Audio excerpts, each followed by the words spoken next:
I'm Jenova Chen, co-founder and creative director of That Game Company. In years 2006, my business partner, Kylie Santiago, and I graduated from USC, the film school, but who happened to study interactive media. And we started this company to make video games. And what we wanted to do, this is not just making some games. This is to bring some change to video game industry. And we want to treat video game as artistic medium, a mature entertainment form. So in the past 4 years, we've been making PlayStation 3 games. I don't know how many of you actually own PlayStation 3, but we've made 2 or 3 fairly successful games.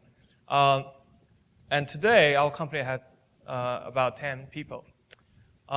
It's not really that much of a growth in the past 4 years, but we've won a lot of awards. Most of them are very prestigious, academic awards. Also, our studio and myself was listed on a lot of magazines, in the entertainment and technology field as the innovators and the boundary pushers in interactive entertainment. What we specialize in is that, if you imagine that human has this emotional palette, has all kinds of feelings, that we are trying to do something is to provide emotional experience that is outside the region of the conventional commercial games, which we consider mostly a very primal emotional experience. And what we want to do is to provide something that is deeper and more sophisticated for adults. So why would we care about this? Why should we actually do this? Well, first, it's love. Most of people in my age grew up playing video games. But more importantly, it is a frustration. A frustration not from me as a game developer, but from me as a game player, a consumer, an audience of this medium. Here are the collections of the games I've played, just like the books you have read. Somehow, in the past 20 years, I started to play less and less games. My interest in these games just keep dropping. A lot of my friends stopped playing video games. In 15 years ago, I remember how thrilled I was playing this racing game. I'm actually curious how many of you actually tried this thing on the Nintendo. Oh, great. All right. And today we have the same kind of game, but much more realistic looking. It's actually a very realistic simulation of the actual car engine and physics, but I just don't give a dime about it. And 15 years ago, I played this game. Basically, you're an Allied soldier fighting Nazis. And I remember, I was very scared by these, Germans somehow. But today, we have a much more realistic game. The same thing about World War II. I don't even want to play it. The game today is much more real, more engaging, and more satisfying. I can understand that, but somehow I lose my interest. Like people say that games, are very good for kids because they teach them mathematics. They train their hands-eye coordinations. They teach them even something about physics. But I would say that toys does that the same thing. While people consider it's kind of ironic for adults to be obsessed with toys, I don't want to see video games, something I grew up with, something I had a lot of love and experience with, become abandoned as I reach adulthood. So, logically, you would say, we just need to have more mature content in video games. Unfortunately, there are a lot of mature content like this and a lot of mature content like that. And I think the whole commercial industry for video games is kind of like making the equivalent of the Three Little Pigs story for the kids. What I want to see is something like The Little Prince. That while they're great for kids, they are also very, useful for the adults. And if you look at traditional medium, established media like books, or movies, they make you think, they touch your emotion, and sports, they bring people together. I feel video games should be able to do the same thing. And the fact that I know about this, but I don't know how to do that. What is missing in video game is a big question. Like, what is missing there that the adults just don't like video games. And that's my frustration. Until the moment I was working on a project called Cloud in my grad school, I find a way to actually solve this problem. So Cloud started in 2005. It is a university project. We won a grant. It's called Game Innovation Grant. Basically, we pitched an idea across the entire university at USC, trying to do a game project that is the opposite of what is on the commercial field. That also happened to be the year where a game called Grand Theft Auto, I don't know how many have actually heard about this. Basically, this image summarizes it. It's kind of like a gangster simulator. This guy's riding a bike with a machine gun in his hand. So I wanted to try something that is the opposite of the public's perception of what video game is, which is violent, addictive, stressful, and very poor humor. So instead, we try to focus on something that is much more playful, something that is like a deep memory in our childhood. When we look at the sky, look at the clouds, we have imaginations, and we have this sense of freedom, wanting to fly in the sky. So we created this game called Cloud. In this game, the audience play as the Cloud boy who is in the hospital. He's sick, but he couldn't go out to play with other kids. And he looks outside the window and he sees the clouds, and he's daydreaming himself that he can fly among clouds. So in the game, you fly in the sky. You can fly by and touch the clouds. You can use the cloud to draw on the sky. And you can use them to create weather, like rain, to clean the pollution on the island. It's a very simple game. There's no anime, there's no level, there's no points. It's just an experience. We don't really know whether this is actually going to be a good game. We just made it for the sake of experimentation. But the success of Cloud was just, unexpected. Our school server has crashed 4 times just because there's so many people coming to download this game. What surprised me the most is that we actually hear emails, even letters from fans all over the world, and a lot of people actually cried for this game. I've never heard people cry for a video game. So, it is so unexpected that I start to question myself. So what did we do that made all these people interested in this particular game? A lot of them are actually over 40. And that's even more surprising to me. So after I analyzed this, I realized there's a whole new continent for interactive entertainment. If you look at it through the perspective of emotion, and feelings. Which is also the first time I look at video game as entertainment. So what is entertainment? When men are hungry, they go to seek for food. Thirsty, they go to get water, right? What if a man is hungry or thirsty of a particular feeling? They will go out to do whatever they can to fulfill that desire of a feeling. And I think that is where the entertainment is coming in. And the feeling doesn't have to be happiness. It could be about sadness, could be about all kinds of feelings. It's just like our taste, right, for food.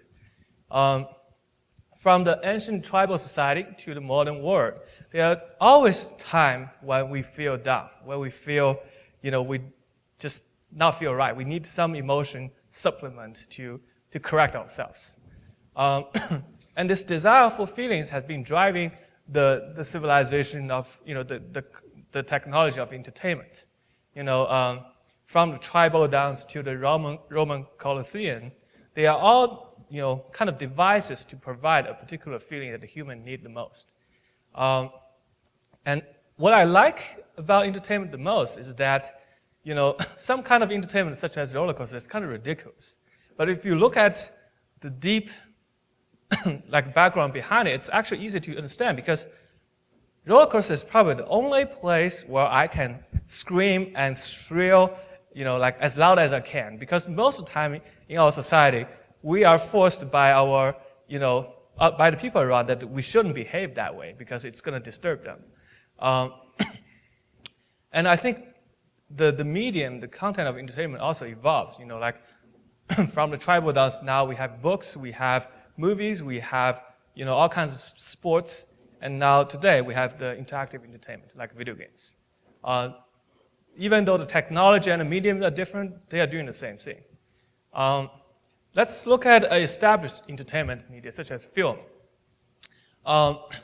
If you look at a review of a film, most of the vocabulary people use are describing the feelings. And if you look at the genre of film, most of the genre is divided based on the feeling, whether it's positive or negative. However, if you look at the video games today, or maybe 5 years ago, that's why I made this slide. I think people tend to talk about video game in their review about the features. Oh, this game is running as a 60 frames per second, supports up to 16 multiplayer online. It has stunning graphics, best sound, or 3D sound. It's like talk about a product, like a car or something. And I think this is natural because every evolution of a technology or a medium started always with the hardware. The technology evolves first, and then people start to figure out what to do with them. But there's always a point where the user experience, the content of this particular technology, let's say games, or film, start to catch up, and eventually they surpass the speed of technology. And at some point, film technology just kind of slows down. It's pretty much all the same, in the past 20 years in terms of the cameras and the stuff they're using. I think video game has already passed that line, and right now it is the moment where the content is start to drive this medium to every household. And I did a diagram. This is kind of hard to see, but basically I put a bunch of video game genres from the 70s to 80s, 90s, and 2000s. These genres are mostly divided based on technology. Something called first-person shooter, because the technology puts you in a first-person camera and you shoot things. And if you look at them through a perspective of feeling, it's quite interesting that most of the video game in the past 30, 40 years is all about stimulation, empowerment, kind of getting into the zone and kind of get addiction and emotion. This is actually very common. These feelings are very primal. It's kind of like these feelings are so strong that even baby or kids can easily get them. It's kind of natural because it's easy to help to sell a product with these primal feelings. You can find this common trend in the early stage of the cinema. When people first had camera, they've been shooting similar things. On the top left was this film about a train coming to the station. A lot of people, when they first see it, was just scared, but it is great device to help to sell the technology. But over time, the audience of film grew, and so are the film makers. They grew up, they've been watching the films, and they wanted to have more sophisticated content. And so these desire of more sophisticated content drive the filmmakers to make more films, and that is a full spectrum of feelings. Imagine if you ask someone, what kind of film do you like? They always can point out a couple. Different people like different films. Like, I don't like horror film, but my friends like them a lot. But that is not the case for video game. If you ask someone, what kind of game do you like?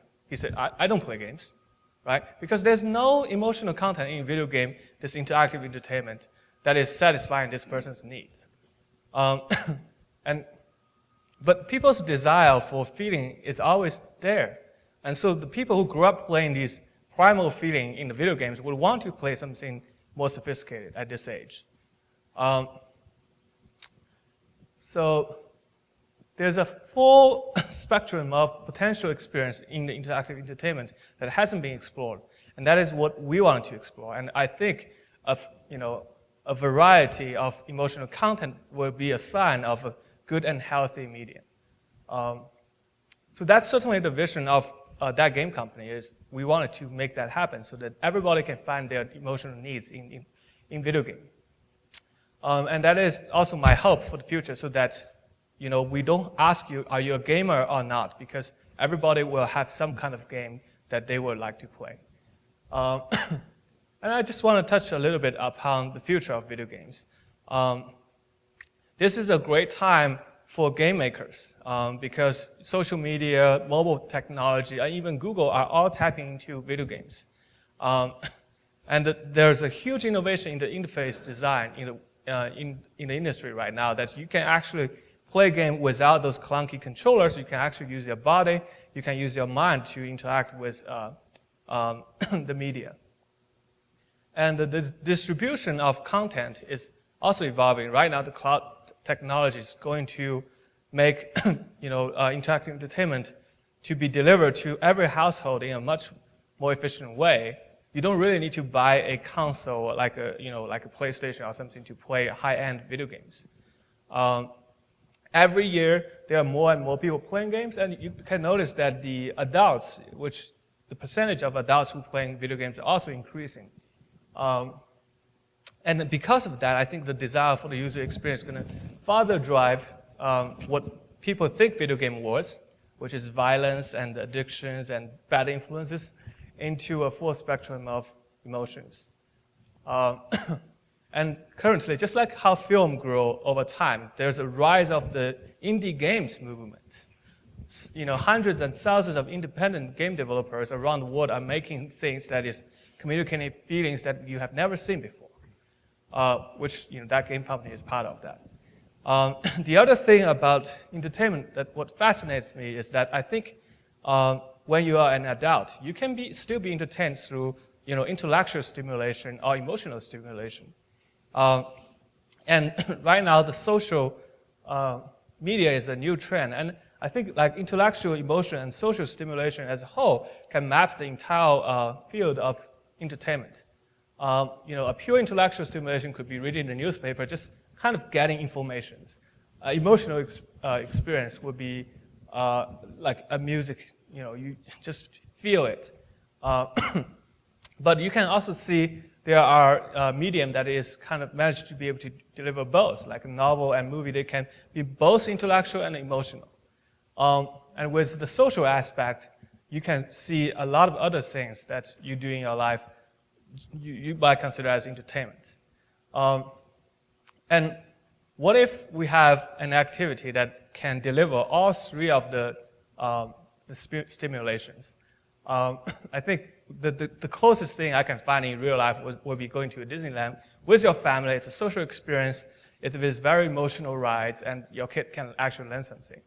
Or maybe to go to a museum or go to a church. But I think in digital media, in interactive entertainment, such as video games or a website, you can actually deliver an experience that is the mix of all of them. In the past 20 years, video games have been trying to learn from the film industry a lot. So they managed to do what film could do, which is to deliver intellectually interesting and emotionally interesting game. But as more and more people start to play video games online, the online technology allows people to add the social aspect into the game. Unfortunately, in the past, people have been designing games purely for the top two pie, and when they put the social elements in, it feels more like tacked on. A real social interactions between two humans requires, not only the words, but also the tone of the voice and also the body language. Like my facial is very important in terms of communicating with you. But video games today can't really do that because the technology is not there. I mean, the way people communicate in games are just through text. And also the other problem is most of games are about primal feelings. So the stuff they communicate in games today are very primal, and the feelings they express are also very primal. But imagine in the future when we design games that is actually about the social interactions rather than something that actually prevent the social interactions. When in the future, when can we actually do, have the technology to allow us to do voice communication that can recognize by facial and body language. And in the future, that when we have a full spectrum of emotions, I think it is very likely to create an interactive experience online, such as Lost. You put a bunch of people on an island and to survive and let them communicate. Or like American Idol, it's totally possible to do it in the virtual space. Disneyland, you go out to a magical place with your family, totally possible. Or something more spiritual. And that is my hope for the future of video games. Thank you.